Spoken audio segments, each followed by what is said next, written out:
So over the weekend, we had one of our young talented midfielders in the person of AKINSAN Ebenezer facing an array of discrimination from the home fans in the Serie B. Ebenezer is actually signed to Inter Milan but is currently on loan at Sampdoria. And then on Sunday they played that game, Sampdoria versus Brescia, and it was such a shame. Uh, the disgrace for that matter, for the way that the home fans acted towards Akin Samiro because of his skin color. They called him names and started to chant at him, and it was so loud and pathetic that he had to call the referee's attention.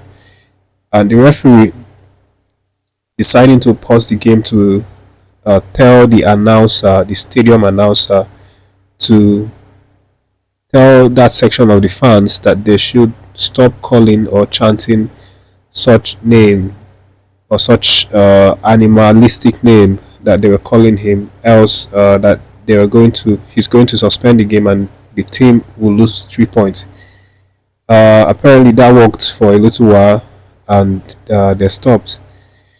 But at the end of the day, Akin Samiro, when Sampdoria scored the first goal, because the game actually ended 1-1, but Sampdoria opened the scoring in the 33rd minute, and Akin Samiro was forced to give them back, in the same measure. So he celebrated in a way that depicted the King Kong movement, and then beating his chest and dancing about in front of that section of the fans that were abusing him, racially abusing him.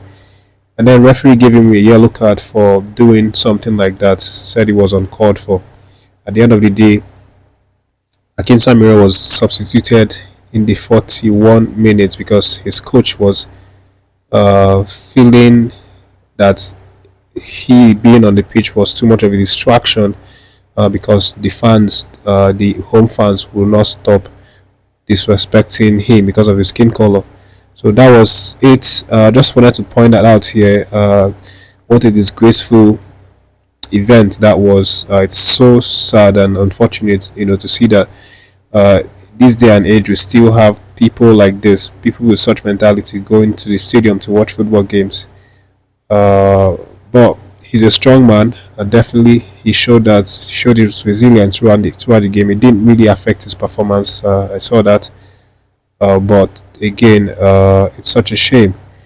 The man is currently signed, as I said, to Inter Milan, and hopefully, he goes back at the end of the season because this Sampdoria, they're not even doing very well. They're in the Serie B, and they don't look like they are going to come out of that relegation because they are currently occupying 16th position right now. Akin Samiro's move was actually inspired by Pello when he was the coach of Sampdoria. Pello was the one that convinced him to go there, so he wanted to learn under Pello. But now Pello has been fired and a new coach has been instated. It wouldn't make sense to continue to develop in that place. But moving away from that, guys, we had a lot of interesting events go down yesterday in the EPL. Of course, Alex Iwobi was the brightest light for yesterday's EPL games for Nigerian players, scoring 2 goals. But unfortunately, they lost that game to West Ham, 3 goals to 2. But Alex Iwobi exonerating himself and showing yet again why he is the man of the moment, why he starts every game for Fulham. Iwobi scored his first goal in the 51 minute and then scored the second one in the 78th minute, and had one of the best ratings in that game. Actually had the best rating according to SofaScore, 9 stars, and that brings his total this season EPL goals to 7 goals, which is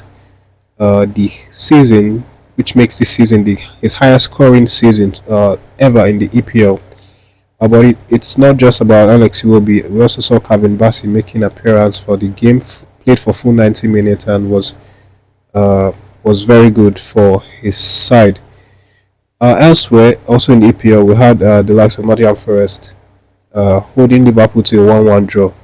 I be Liverpool holding Nottingham Forest to 1-1 draw, because actually Nottingham Forest opened the scoring, early on in the 8th minute from Chris Wood, and then Liverpool scored through Diego Jota, who came in as a sub to rescue 1 point for them. But importantly as well, Ella Aina was in the mix of things. They almost kept a clean sheet for that one, but Liverpool is such a strong team, and they fought their way through to get something out of that game. And then for a man the likes of Taiwo Awoniyi, he actually played in the dying minutes, just played for 1 minute, and that was it. Which is why I still think a move to West Ham is going to be a good one for him, so that he gets a lot of playing time. But those the games from last night. Of course, today's game also, we are expecting a bunch of our players to make appearances for their team. The likes of Leicester City have a game against Crystal Palace, and it's going to be interesting to see how that unfolds later tomorrow. But moving away from that, guys, more updates about Coach Eric Chelle, as he, yesterday, uh, uh, joined the home base Super Eagles camp in the Remo Star Stadium, Ikene, and he observed what they were doing. Actually, got introduced, and then met the coach Ogumodede and Ilechukwu. Had some chats with them, accompanied by Victor Ikbeba and Austin EGUAVOEN and the other guys. So it was such a good feeling for Eric Chelle. A good way to really uh, mix with these guys, and then have them show him around the pitch. Of course, he's always going to be starting with this home base team. And then talking about this home base team as well, there have been some setback right now from CAF, because they've now decided to postpone the CHAN African Cup of Nations, which was supposed to start next month.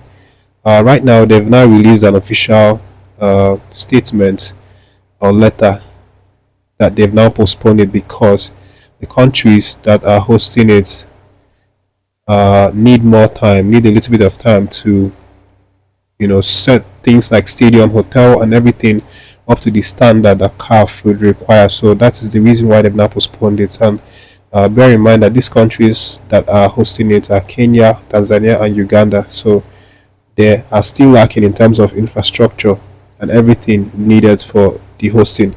So CAF has now given them some extra months. So it's now been shifted to August 2025. But the draw of the tournament is still going to be held later today. Actually, later today, I'll let you guys know more about it when it happens. That's the video. Thanks for watching.